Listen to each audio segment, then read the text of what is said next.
तो जय भीम साथियों, स्वागत है आपका मेरे और ब्लॉग में। अभिवादन स्वीकार करें, मैं आपका दोस्त विकास वर्धन फिर से आया हूं एक नए ब्लॉग के साथ। तो बात उन अनुभक्तों को लेके है जिनको 2 महीने तक समथिंग 2 महीने तक सीजेपी का प्रोटेस्ट जंतर मंतर के आगे चला। उनको उसमें बच्चों की जान गई। वो प्रोटेस्ट क्यों चला कोई उनको फर्क नहीं पड़ा।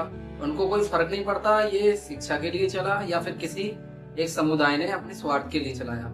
उनको सिर्फ यही लगा कि ये उन्होंने अपने स्वार्थ के लिए चलाया। तो इसमें मैं उन अनुभक्तों से पूछना चाहता हूँ कि 30 बच्चों की मौत हो गई, कोई फर्क नहीं पड़ा।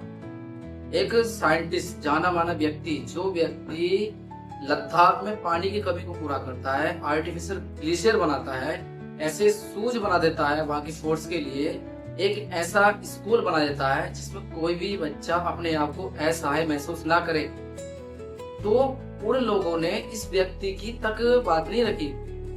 क्यों? अभी आपने देखा होगा प्रधानमंत्री नरेंद्र मोदी जी को कुछ लड़कियों ने अभद्र टिप्पणी की, उनकी माँ को गालियां दी। गलत है, इसका मैं भी विरोध करता हूँ। ऐसा नहीं बोलना चाहिए क्योंकि वो राजा हैं, हमें कोई अधिकार नहीं है कि राजा को हम ऐसे अश्लील भाषा से बात करें, अभद्र भाषा का प्रयोग करें। लेकिन राजा को इतना भी तो देखना चाहिए कि वहां की जनता क्या मांग रही है। क्या सबको राम मंदिर चाहिए? क्या सबको? आप मुझे बताएं, आप खुद बताएं, क्या आपने यूपी में राम मंदिर बनवाया तो क्या आपके राम मंदिर बनवाने से किसी को रोजगार मिला? कोई शिक्षा का मुद्दा आपने आज तक उठाया? बीजेपी ने अभी तक आपने देखा होगा यूपी में और ऑल इंडिया में एजुकेशन सिस्टम में कुछ भी बदलाव नहीं किया।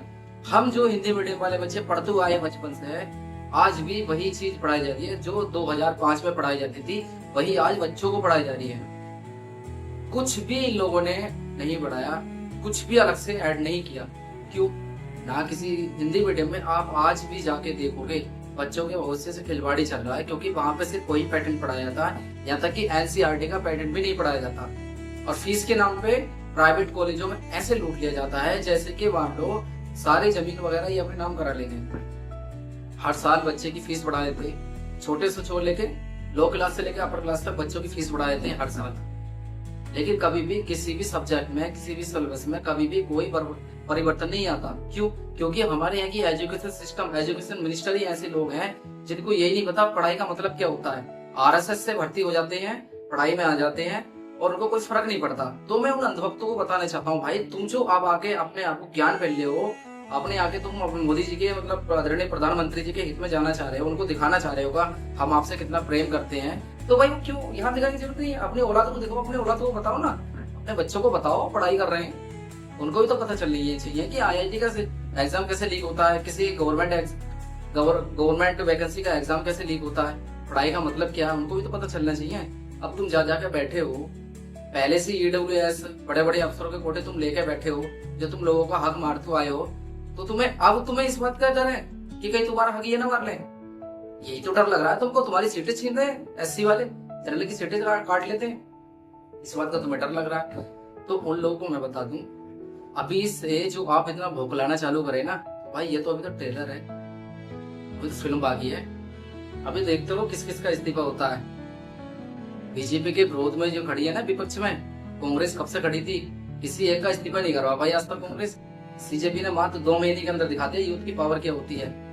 जो कहते थे ना कि बीजेपी के राज में इस्तीफे नहीं होते हैं, तो देख लो, और एक इस्तीफा और तैयार है, उस इस्तीफे की तैयारी और कर लो आप लोग। बात साल 1920 की है। बाबा साहब डॉक्टर भीमराव अम्बेडकर ने उसी टाइम सोच लिया था दलितों के लिए, क्या इनको शिक्षा में विशेष अवसर दिलाना, विधानसभाओं में, राजनीतिक में, जगह जगह इनको अधिकार दिलाए। उन्होंने बोला, सरकार के सामने मांगे रखी। ब्रिटिश के प्रधानमंत्री थे, मैकडोनाल्ड उनके सामने रखी, तो पता ही होगी उस टाइम रैच मैकडोनाल्ड वहां के प्रधानमंत्री थे अपने यहाँ के उस टाइम। ब्रिटिश प्रधानमंत्री रैच मैकडोनाल्ड के सामने बाबा साहब डॉक्टर भीमराव अम्बेडकर ने साल 1920 ईस्वी में ही कई सारी मांगे दलितों के लिए रख दी थी, और उन्होंने एक कम्युनल अवार्ड के नाम से घोषित किया था जिसमें दलितों के लिए सेपरेट काफी सारी चीजें रखी गई थी। और ये अवार्ड उस टाइम घोषित हो चुका था। ब्रिटेन प्रधानमंत्री इसके समर्थन में थे, बाबा साहब डॉक्टर भीमराव अंबेडकर भी समर्थन में थे, दलित नेता समर्थन में थे, लेकिन एक ही व्यक्ति इसके खिलाफ खड़ा था जिसका नाम महात्मा गांधी है, जिसको आप महात्मा गांधी के नाम से बोलते हो ना। वो व्यक्ति हमेशा से दलितों के विरोध में खड़ा रहा है। तो यार क्यों नहीं खड़ा होगा, मानूंगा नहीं उस व्यक्ति को। आप खुद बताओ आपको क्या जरूरत पड़ रही है। वो बोलते हैं तुम 4000 साल से दलितों को शूद्र कह के, इन्हें पिछड़ा जाति का बता के, इन्हें पैरों से पैदा बता के उनसे तुम उन पे गुलामी करते आए हो। यार क्या क्या नहीं करा तुमने। अगर आपने गुलामगिरी पढ़ी हो तो आप 100% बता दोगे क्या ये लोग क्या करते आए।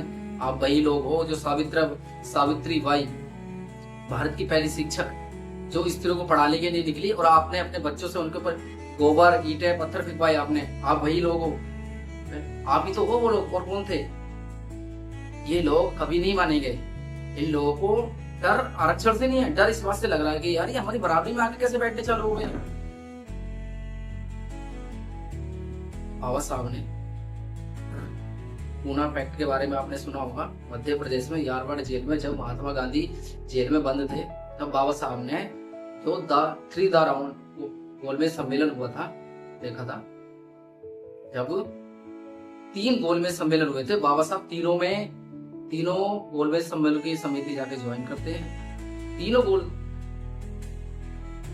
19 जब ब्रिटेन में लंदन में 3 गोलमेज सम्मेलन हुए थे, बाबा साहब तीनों गोलमेज सम्मेलनों में जाते हैं और दलितों के हित में वहां पे कई सारी शर्तें रखते हैं, कई सारी बातें उनके हित में रखते हैं। लेकिन कांग्रेस में शामिल होके गांधी जी कांग्रेस की तरफ से सिर्फ दूसरे गोलमेज सम्मेलन में ही जाते हैं, बाकी किसी में नहीं जाते। यहाँ तक कि तीसरे का तो बहिष्कार भी कर दिया था, क्योंकि बाबा साहब ने दलितों के लिए बहुत अच्छे काफी सारे कानून, काफी सारी, यहाँ तक कि काफी सारी सुविधाएं रख दी थी। लेकिन इन लोगों को वो खाली नहीं किया। तुम खुद बताओ, महात्मा गांधी अपने आप को महात्मा कहते हैं और दलितों को हरिजन का नाम दे देते हैं। वो इससे क्या हुआ?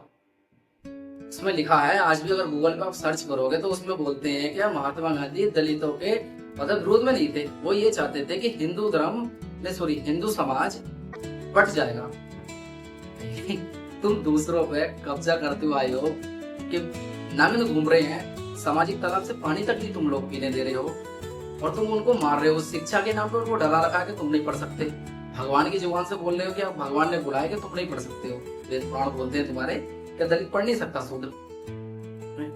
भाई बात बता दो, जब भगवान से तुम्हारे डायरेक्ट कनेक्शन है, भगवान जब हमारी नहीं सुनता, भगवान जब कहाँ जाता था? जब कोई दलित मंदिर में चले जाता था और उसको तुम मारते थे, उनकी लड़कियों की इज्जत लूटी, बेटियों को नंगा घुमाया तुमने, माँ बाप बहनों को सबको ऐसे ऐसे मारा है तुमने। कोई अगर पढ़ रहा है तो उसको तुम मार रहे हो।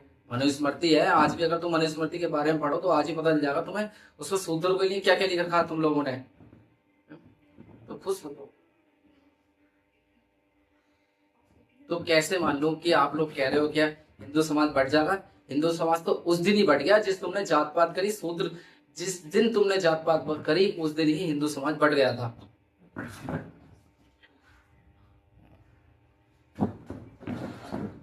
तो आपको क्या लगता है कि आपके समर्थन में खड़े होते हैं हम? महात्मा गांधी एक जाना माना चेहरा था आजादी के टाइम पे। एक ऐसा शख्स दलितों के विरुद्ध खड़ा हो जाता है, वो जाके जेल में आमरण अनशन शुरू कर देता है। बोलता है कि जब तक ये संधि नहीं होगी, डॉक्टर भीमराव अंबेडकर जब तक ये जो उन्होंने गोलमेज सम्मेलन में जाके वहां पे दलितों के लिए, शूद्रों के लिए अधिकार पास कराए, जब तक वो रोक नहीं दिए जाएंगे तब तक मैं आमरण अनशन पे बैठा रहूंगा। तो मैं कैसे मान लूं तुम दलितों के हितैषी हो भाई? किस बेस पे मार लूं? कमेंट में जवाब जरूर देना और अपनी अपनी राय रखना, पक्का रखना। बाबा साहब डॉक्टर भीमराव अंबेडकर नहीं चाहते थे कि भारत में दंगे हों। अगर सपोज दैट वो अनशन पर बैठे रहते और जेल में गांधी जी की मृत्यु हो जाती तब उनके समुदाय के लोग भड़क जाते। बाबा साहब को तुम लोगों ने गाली दी, तुम लोगों ने उनको धमकाया, यहाँ तक कि बाबा साहब जिंदे थे तब भी सांसद के बाहर तुम ही लोग थे जिन्होंने उनकी जिंदे अर्थी निकाल दी थी बाहर। तुम ही लोग तो थे और तुम लोग बोलते हो क्या हम दलितों के साथ हैं? वोट के टाइम पर दलित, शूद्र, दलित, ओबीसी वगैरह तुम्हारे हिंदू हो गए हैं, और वैसे जब बात आती है पढ़ाई की, अपने हक की, तो हम हो जाते हैं शूद्र, दलित हो जाते हैं। अब कहाँ चले जाती है तुम्हारी हिंदुत्व? भाई आज के लिए इतना ही काफी। मिलेंगे नेक्स्ट ब्लॉग में। वीडियो पसंद आए लाइक कमेंट शेयर करना ना भूले, और हाँ अपनी राय जरूर रखें कमेंट में। Thank you, thanks for watching my video. जय हिंद, जय भीम, नमो बुद्धाय।